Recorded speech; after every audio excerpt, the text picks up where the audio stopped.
రాహుల్ గాంధీ తెలంగాణలో ఒక యాత్రని ప్రారంభించాడు, రైతు భరోసా యాత్ర అని. కానీ అది కాంగ్రెస్కు భరోసా యాత్ర తప్ప రైతు భరోసా యాత్ర కాదు. రైతుకే కాదు, అన్ని వర్గాల ప్రజలకు ఒక పెద్ద భరోసా కేసీఆరే.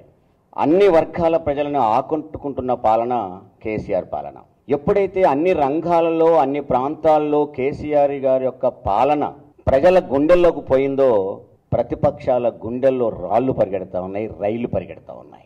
ప్రధానంగా కాంగ్రెస్ పార్టీ నాయకుడు అంటున్నాడు బహిరంగ సభలో, కాంగ్రెస్ పార్టీది త్యాగాలమయమట. నేనంటున్నాను కాంగ్రెస్ పార్టీది పాపాలమయం. దాని బ్రతుకంతా పాపాలే. ఈరోజు కాంగ్రెస్ పార్టీ హయాంలో, తెలుగుదేశం పార్టీ హయాంలో జరిగిన ఆత్మహత్యలని 99% ఇవాళ కేసీఆర్ గారి ప్రభుత్వం నివారించగలిగింది.